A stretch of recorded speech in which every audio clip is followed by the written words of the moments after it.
Lee. Well, we're live, ladies and gentlemen, boys and girls, children of all ages. Welcome to Kayfabe Corner. I'm your host, JPO Jordan Pearson. And today, I'm sitting down, well, in separate places, with one of the fastest rising, most entertaining superstars in the scene going today. Ladies and gentlemen, the one, the only, Jerry Swirlz. What's up, Jordan? How you doing, man? I'm doing good, man. Literally, that's the first question I have to ask you. How are you doing? I mean, with all things aside and everything, I'm very tired right now. I just did a show in North Carolina for Shockwave Wrestling Entertainment, and we did really good. Did really good. Didn't really come up on the win on that, but that's fine. You know, I had a bit of a 9 to 10 hour drive back home, so I am a little tired. But I wanted to make sure I got this out the way. By the way, I am rocking my new Golden Swirls T-shirt. If you want to pre-order right now, you can get $5 off. And that's just through personally messaging me. I won't go crazy and try to make it so complicated for people to figure out, like, oh, are there deals going on? Because I'm very easy. I'm just upfront. Just talk to me, and I'll make a deal with you. There you go. But Get that pre-order in. well, I mean, I wear a purple one. Nobody has like the black or white one. And actually, this is my first one owning my own T-shirt, so it's kind of nice to actually say that finally. I've been wrestling for 3 years now, and I never got a chance to get merchandise out. So this is kind of it's a bit of a blessing, especially with where I'm at. But anywho, so Let's rewind a bit here. Let's go back in time now. Before the shirt, before the swirls, where does okay. wrestling come into play for you? Are you a fan? Where do you first interact with the sport? Believe it or not, my first interaction with professional wrestling was with my dad. Not many people really know this, but he actually used to be a wrestling promoter for the original Riot Pro Wrestling before it was bought out by an investor. Originally, it was known as Sunray Pro Wrestling, and my dad was a ring announcer. He had he had such a big thing for like all the old school wrestlers like Buddy Roberts, Dusty Rhodes, Ric Flair. But I got around to wrestling in like late 2003, early 2004, and I was right around where the Ruthless Aggression era was coming in. There were guys like Matt Hardy, Rey Mysterio, John Cena when he was the word life rapper that everybody remembers him for. Before all that, like that was kind of my je ne sais quoi for wrestling in the beginning. Like that's what got me hooked. Some of the biggest things, like the one that stood out to me the most actually was Billy Gunn. Billy Gunn was one of my personal favorites. That's kind of why I've taken up that moniker of shaking my hips and maybe doing a little bit of a fame after named after him. I mean, I'm with his blessing. Hopefully, he sees it, and fingers crossed. But anyway, you know, wrestling has just been kind of in my life for such a long time, and I've been such a fan of it. And when I heard there was a school in Orlando, um, you know, I took a chance. I made it, and I started out as a referee. Many people really did kind of people picked up on it at first, but I used to have like the curly hair, kind of like how I'm growing it back right now. But it was like out there. Like I was the Jonah Hill or Justin Timberlake refereeing, if you want to go that far. Um, and just from there, like I wanted to break in so bad, and yeah, wrestling's just been there for me, and I'm very blessed to be with where I'm at right now because of that. So,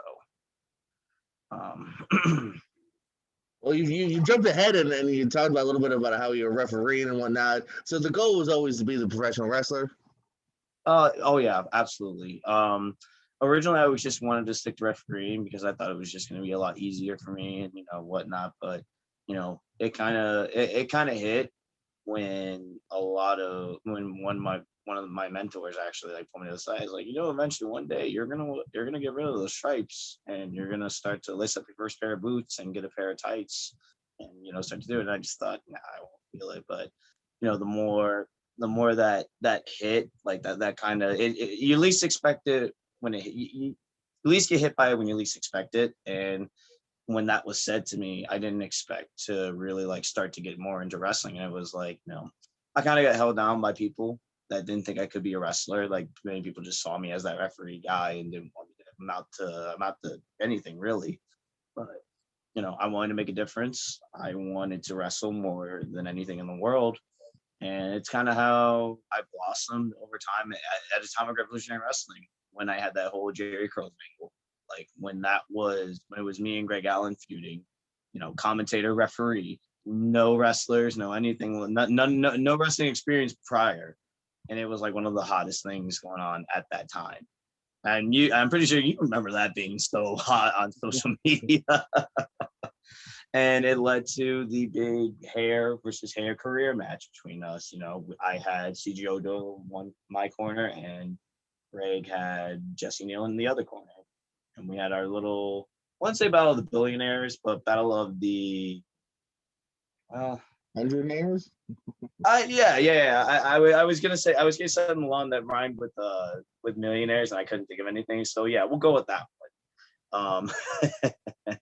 But at that time, like it was so hot, and like after that, that's kind of where like, okay, maybe this is the time.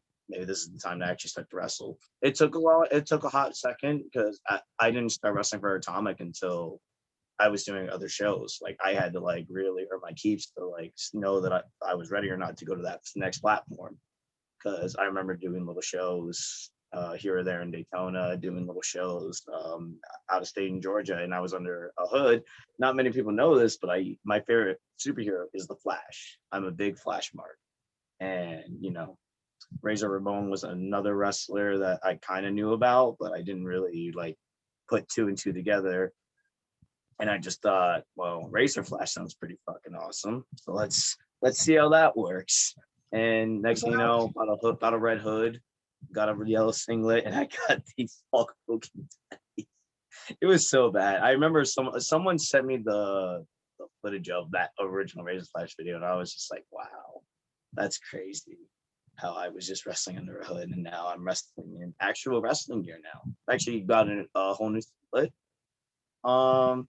Purple and gold, kind of how I like it, and it's different. It's very different feel, but I still keep the Golden Globe pants because that's just me.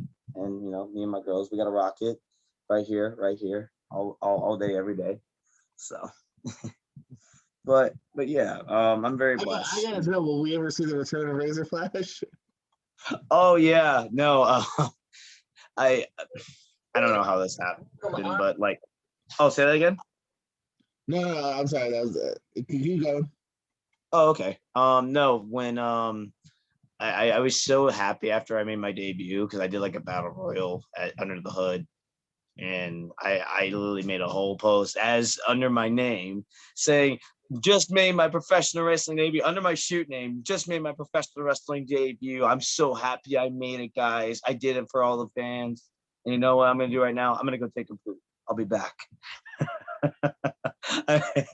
Everybody just grew up and they're like, you idiot.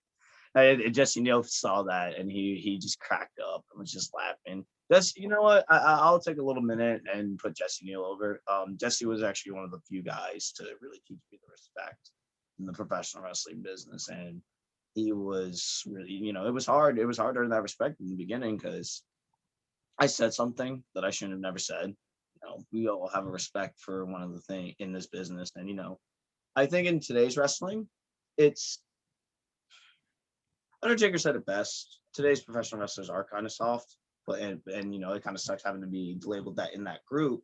But at the same time, I can see where he's coming from because he's been in the business for such a long time. But I think also we're a very forgiving generation, in my opinion. And I don't mean to start to go political here, but we're accepting of what we have, and I want equal. I really want everybody to be equal in this because professional wrestling, we were all in this together.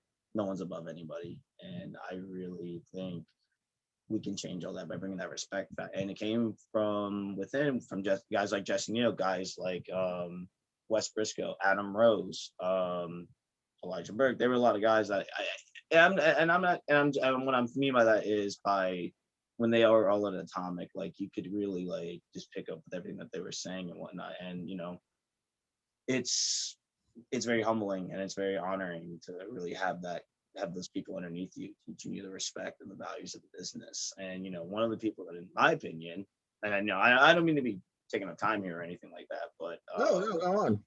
um, I think one of the biggest guys right now in this business that's really gonna hit his stride then this year, besides me, is Jason Dugan. I think hands down, he's one of the breakout stars of this year, in my opinion. He's worked really hard for this, and like I wasn't really there for I was there when he first started to do more matches, and like just seeing him now, it's so different with how far he's come. Like, you know, I could talk all day about him, and he's actually one of those guys that I'm learning under, and who's helped me throughout. We've known each other for 3 years, almost 4 years now, and he's helped me so much in my career. And I actually have a lot of them to thank. Believe it or not, all this Golden Girl stuff that you see right here in those pants, like I was really all him that came up with that idea for me. He was the one that kind of came up behind Jerry Swirlz. I mean, obviously Alex Red and Greg Allen, they did play a part with the Jerry Curls thing and all that kind of stuff, but if it really wasn't for Jason, like teaching me the wrestling aspect, teaching me the character aspect and all that, like I have a lot to thank for him for. And, you know, I owe him my life. I wouldn't be anywhere without him right now, actually, now thinking about it. So, but I didn't mean to take up that time. I just, I was kind of in the moment on there. So I just wanted to, you know, put that out there and let him know that he's one of those guys to really watch for. And even his tag team partner, Shay.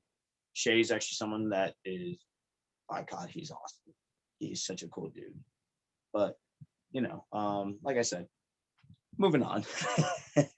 Let's talk a little bit now. You kind of talked a little bit about it now. The evolution of you as a character. So you mentioned Razor Flash and then Jerry Curls. Is that the next step?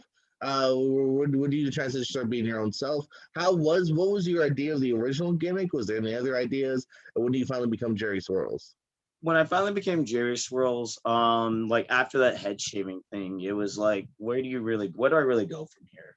Because like I know wrestling was like one of those things that I touched base about, and I really wanted to do so bad, but it was like, how do I really get there? Okay, maybe if Jerry Curls had the curly hair, maybe Jerry Swirlz could be the one with like the shorter hair or something like that. But I kind of came up with the name, and you know,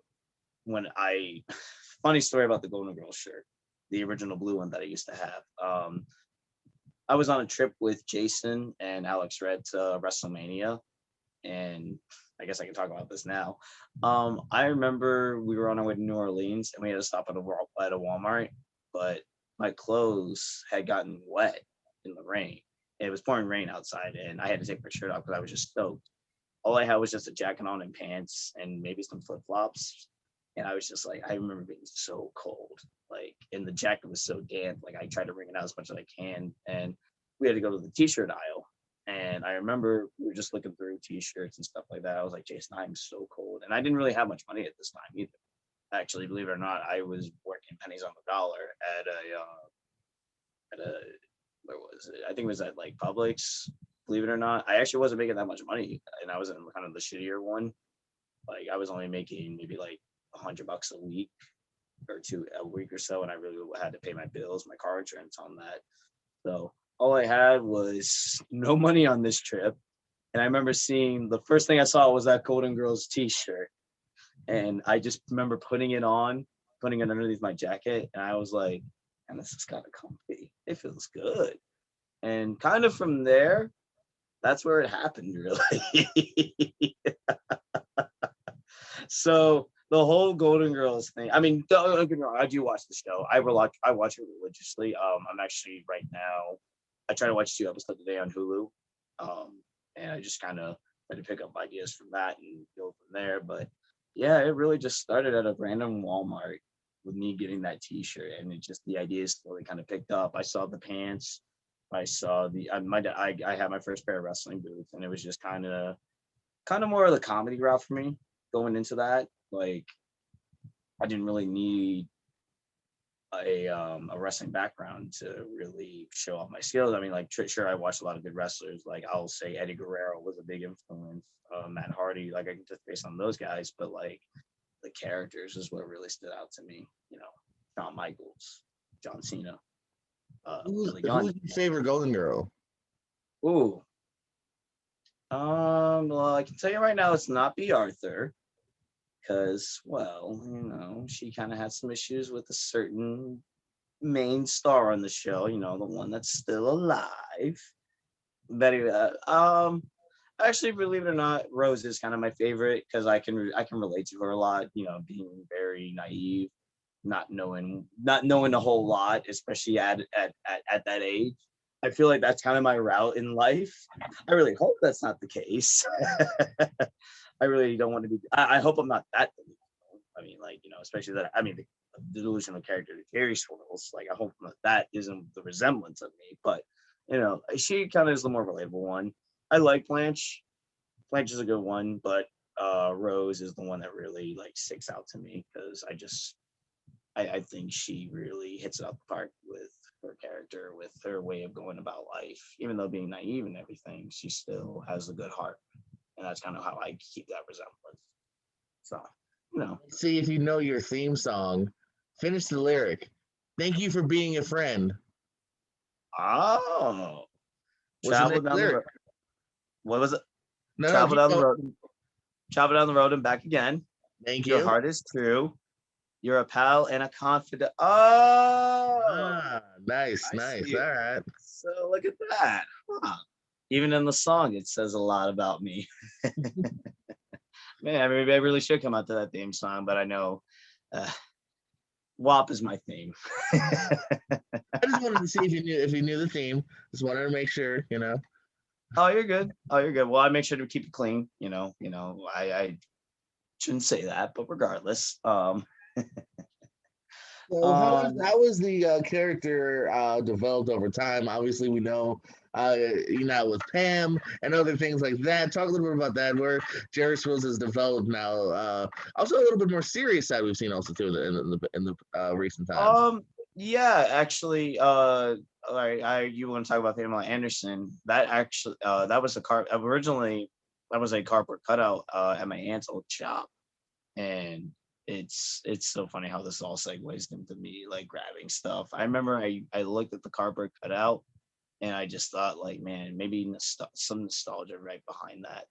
And I asked my aunt one day, I was like, is anybody really gonna buy this? And she's like, no, it's just been there for years. I remember I just took it and didn't say a word to her. But on the developing character of Jerry Swirls, like I think in that time, and yeah, I did kind of have to go a little serious for a second, as I'm pretty sure you remember Jerry Serious at that time. Um, I won't lie to you, like being Jerry Serious, it helped in the long run. Like I had a great match with Vertigo in the Tap or Die match. That was probably the breakout moment for me. Like as that character, but there was still some mannerisms of Jerry Strolls there because like no, one day I did the Jerry series. All right. I'll say it to you like this. I remember one day. I'm not gonna say names, but I remember one day someone just pulled me to the side and like the stuff that I was doing like at Atomic was just like way too over the top. Like it wasn't like appropriate. And, I should have had a filter. And it's true. It's true. I will say I should have had a filter on. So I kind of overthought things, and I thought maybe something a little bit more serious would work. Maybe it won't. Try to see maybe if I just took this away and whatnot, and maybe it'll work. And then I remember one day I wore the blue tights, I wore the little sweater, the necklace, and I remember just like going into it. It was like it didn't feel. It wasn't me. It really wasn't me. As Shaggy says, it wasn't me. Um, so when I did that, and I remember going to the locker room one day, it was like, man, you're not really the same Jerry we remember. It's not like we see you for what you were beforehand. So it was like I was kind of in a crisis at that time. And a really good example is Biggie, because a lot of people, he's the hip swiveling guy. He was in the New Day for crying out loud. Like he was a fun loving guy. And yeah, he was serious in the beginning for his career, but you also got to think like he said something on Talking Smack, and I'll never forget it, is why try to fix something that isn't already broke? And Jerry Stores really wasn't broke. All he needed to do was evolve. And I didn't really realize that. And it goes back to my mentor, Jason Dugan, who told me it's like, and he couldn't even buy. I'll say this. He did not buy into Jerry Serious. He didn't. Nobody else did really. And it was kind of hard. It was really hard for me to really like get out of that bubble for a little bit. So I had to go back to doing what was right. And with the help of Alex Red and with the help of the Comic Revolutionary Wrestling, Jerry Swirlz came back and is the Jerry Swirlz that you see today. The one that hip swivels, that knows when to turn up and knows when to get serious. He can be fun loving, having a good time, dancing with all the Golden Girls and all this and that. But that moment you hit him, oh, it's on now. Oh, it's on now. Now you just not now the gloves come off. Now it gets serious. So, I think with where Jerry Swirlz is at now, I can safely say that it only goes up from here, and I'm only looking forward to that. So, but like I said, I'm coming off the 4-year anniversary of Atomic Wrestling. I just did Shockwave, and I've got a lot of other stuff coming up now, which I'm very blessed and very fortunate to have. Like I'm very grateful of all the hard work that I put in with all the bumps, all the blood, the sweat, the tears, and all that. Like I'm very blessed. I'm blessed to be where I'm at now. What are some of your favorite matches you've had so far? Oh God, I think the Tap or Die match for sure with Vertigo. That's a big one. The Anything Goes Purge match, which was Zach, kind of brought a lot out in me that I didn't even know I had untapped. But Zach was he was a good role model for me. Those two matches definitely stick out the most. There's a couple more. I think teaming up with Leo Knox has been really some of my brighter moments. So I'm definitely grateful to have done that. Oh wow, we're actually we're looking at the Anything Goes Purge match. Wow. And if you notice, look how much I weigh. I used to weigh 245 pounds at that time. Like, oh yep, Zach's rolling me into the on a gimmick. He's rolling me on the dolly, and this is the part where he threw me in the Cottage of Nightmares. Wow. Yeah, shooting that was really fun. I'm not gonna lie. I know there was a lot of backlash on the finish. Well, yes, let's talk about that. You murdered him, Jerry. Well, to be fair, Interbetty White murdered Zach Monstar. To be fair, okay. So, let's be real here. That's how you that's my alibi. I mean, Alex did have to cover up and say that a crazy old woman killed Zach Monstar. So I mean, it was a little rough to deal with at first, but it's kind of weird to say too. Like with how it happened, it kind of kickstarted what would transition into the Jerry Swirlz, like because that opened up a lot of doors. That opened up the chance for me to work with Ryzen, who's on AEW Dark. The chance for me to work with U3. There's also a lot of other stuff that's coming up for me that I'm very grateful of, and that's kind of where it all started, really. And we did a couple outtakes, like that. If you notice in like that spot with the table, like before the electric chair, there was a brief moment where I got out of it, and when Zach had to squat. Matt Bowman Jr. Oh, of course. Yes. Zach, because he looked at how much I weighed, and he asked me, he was like, "Hey, how much do you weigh?" I said 245, and before he was gonna put me through a flaming table, he had to originally when we were gonna film that, he had to squat Matt Bowman Jr. on his shoulders to make sure he was able to lift me up. So, let's just say that I'm grateful to be at the weight that I'm at right now, from being 245 to 181. So, but yeah, running over Zach. I can safely say my hands are clean on this one. I blame Interbetty White for that, and that crazy bitch. You never know. She's always looking around. She's always looking around when you least expect it. So she could be even in your room right now, Jordan. Oh, don't say that. I mean, I saw her in that one movie with the aliens. So she can kick some ass, man. You just never know. Wait, Jordan, look behind you. Stop. Oh, all right. What movie? I'm playing with you. I'm playing with you. Aliens. Do I believe in aliens? No. What movie? Well, yeah, we'll get to that in a second. What movie? Okay. I forgot which one it was, but I remember they were aliens that came down to Earth, and I know Betty was in the movie, but they mind controlled her as like the superhero, and she was beating up this one guy from Blue Mountain State, the blonde guy, and it just led to like this big kung fu action scene. I don't remember it, but I remember the visuals. I think you're making all this up. I don't think so, man. I could find the footage for it, and when the cameras aren't rolling, I'll show you that this did actually happen. So All right. I'll prove it to you. But moving on. No, you were talking about other matches too. So teaming with Leo, like other good. Teaming up with Leo was a fun. Some of the matches I teamed up with so far with Leo so far. Oh my God, yes, this one was actually really good. The return of Pamela Anderson with Santa Claus, and yeah, I originally Leo thought he was teaming up with me, but I kind of forgot to mention that I needed a female tag team partner. Oh, and there's Frank on commentary, and there's the crowd like in disbelief, and there's Leo, like why? I mean, it was a beautiful reunion. Am I not wrong? I mean, hey, listen, it took a long time for us to mend old wounds.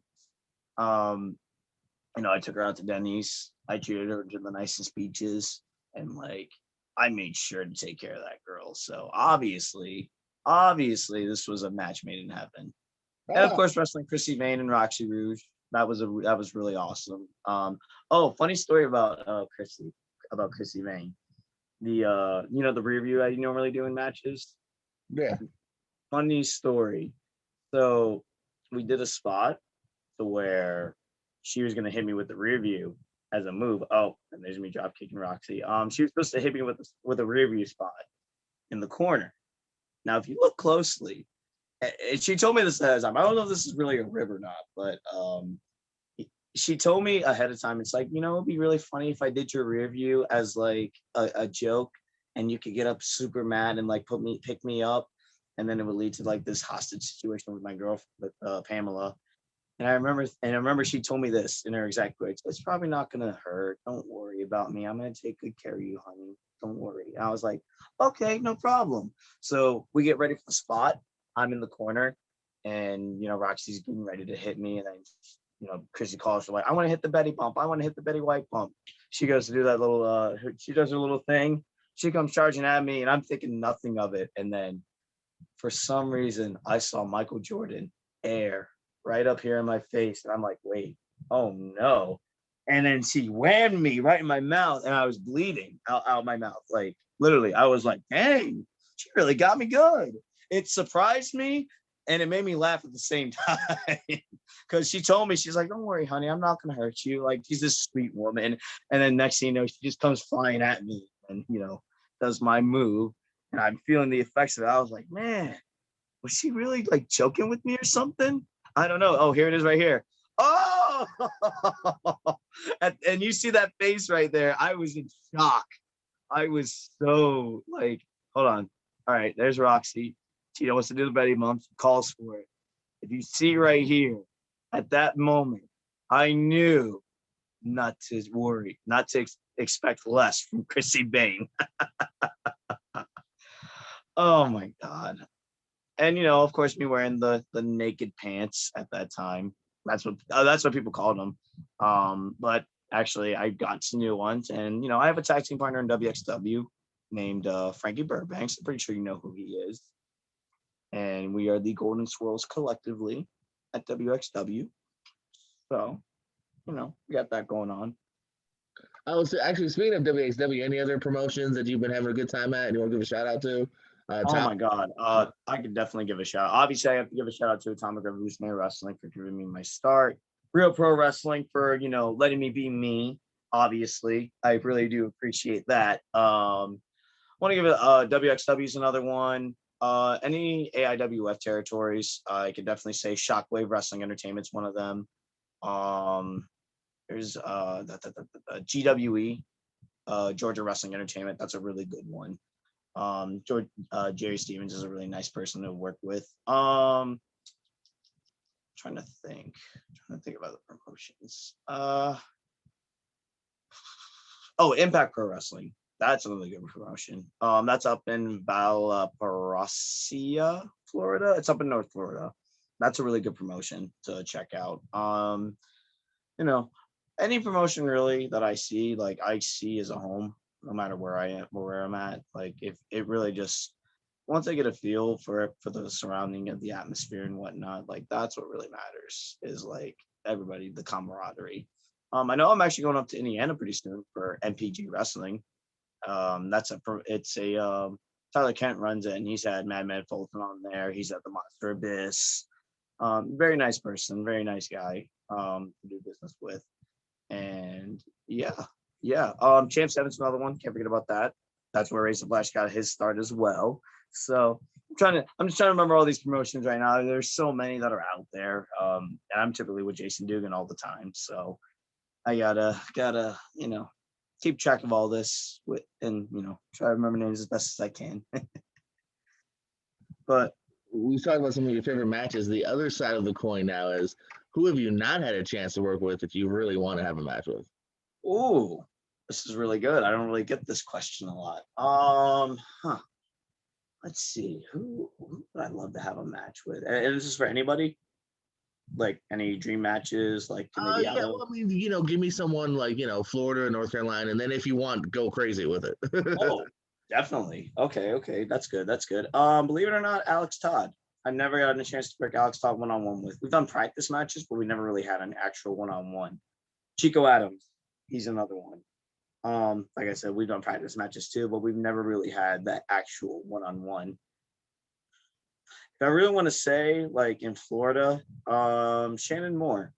Shannon Moore is someone because of all the people at Atomic, from the Headbangers to Elijah Burke to a lot of other guys, Shannon Moore is actually one of the closest ones that I can safely say I try to listen to and try to understand a little bit more from, just because I remember him, and this is what really got me into wrestling. Like what made me do it was his match with Chico Adams at Summer Sizzle for Atomic Wrestling Entertainment before it became ARW.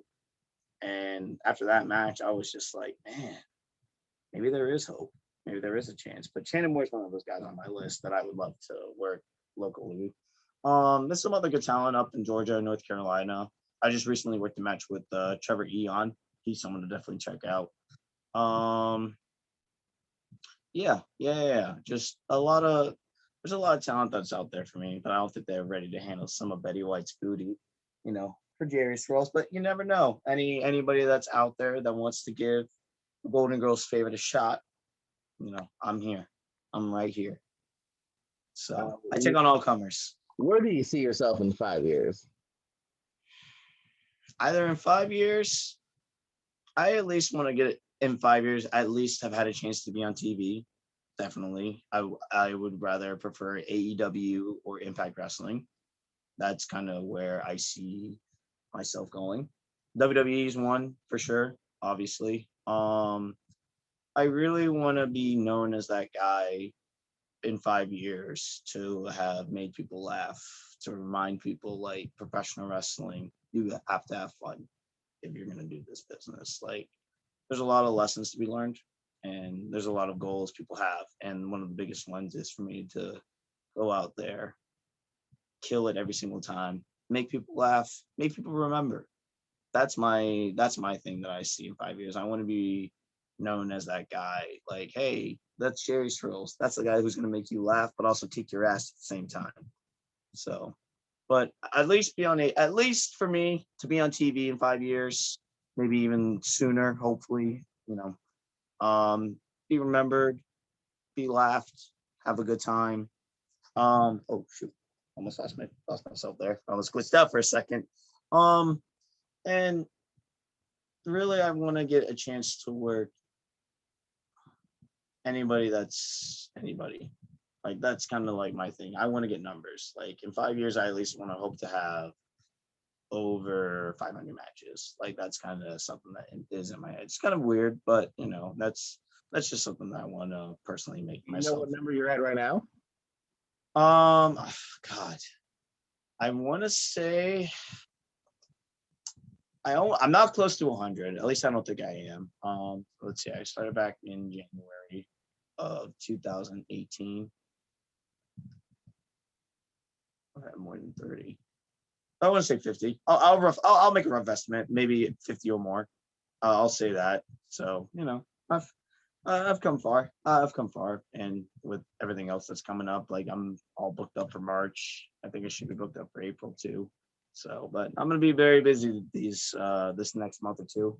So, let those numbers grow. Let those numbers grow. Big, What big advice do five you double O. give? What advice do you give to someone that's just starting out? They ask you for advice. What advice do you give to someone just starting? Well, one of the biggest advices I can definitely give is definitely be committed to this. Get ready for the ride, because there's a lot of stuff you're going to go through. There's a lot of stuff you're going to love. There's a lot of stuff you're going to hate. But as long as your heart is in this business, follow it. Don't ever think that you're too big or too small to do something. Believe in you, follow your dreams. I know it sounds cliche, but it really does. It should say something that anybody can do it. As long as you have the passion, as long as you have that drive, that will, that to make those sacrifices. Um, Definitely be ready and stay humble for sure. That's one of the biggest things, is being humble. Um, and just believing in yourself. Don't ever doubt. Don't ever think that you're not worth less, because there is a lot more that's there for you to do this if you're committed, if you're passionate.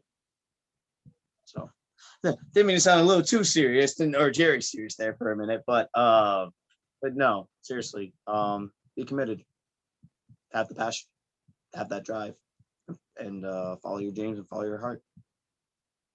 So One of the most important questions we ask here is: have you seen any good movies lately? oh yes, I has seen recently. I just been catching up on my old James Bond movies. Casino Royale, that is a phenomenal movie. Phenomenal. I watched the. I don't really watch too much of the newer movies. I'm kind of more faithful to my TV shows, like on CBS or Netflix. Believe it or not, my favorite TV show is Lucifer. So I am looking forward to that coming back in 2021 very soon. So, but other than that, like some of the good movies that I've seen, like they're just kind of more on Netflix or whatnot. Casino Royale is one of them. Some of the older Nickelodeon movies too. Jimmy Neutron Boy Genius, Rugrats Go to Paris. I sound so bad right now, but I keep it cool. I keep it calm with the with movies. So I just focus more on TV shows. But yeah. All right. Any plugs, whether it be merch or places people can contact you at, or upcoming events? This is time to do a little bit of shilling. Yes, sir. If you want to check me out on Facebook, I'm under as Jerry Swirlz. If you want to check me out on Twitter, it's Jerry Swirlz _69. Jerry _Swirlz 98 on Instagram. If you want to get any of my merch, I have some t-shirts available. I'm running dry right now though. They're selling out like hotcakes. So if you want to message me. And if you pre-order your t-shirts, you get $5 off. So I'm just putting that out there. Let's see. I'm trying to remember. I am going to be investing in a little YouTube project. I don't know if it'll be a YouTube channel yet or not. I'm still kind of deciding on that. I may go back to doing more Golden Palace episodes. We'll see. You may see some more wacky characters. You may not. I mean, it's kind of just up in the air at that point. But for all those that want to follow me, look up Jerry Swirlz. Look up my merch. Buy some of my 8x10s. Buy some of my t-shirts. I am appreciative of all my fans, all my followers, all the people that are in my life right now. I have nothing but love and being thankful for them. Really, that's the biggest thing. So look me up, baby. Jerry Swirlz, the Golden Girls favorite, all day, every day. And if you don't like it, suck my ass. And I'm actually going to do you a favor, good sir. I'm follow this man Jordan Owens on Kayfabe Corner. Check him out. Please do support your local wrestling federations. Support your local podcast. Support anybody that's anybody. Definitely, Jordan. I appreciate you having me on this show. It was an honor.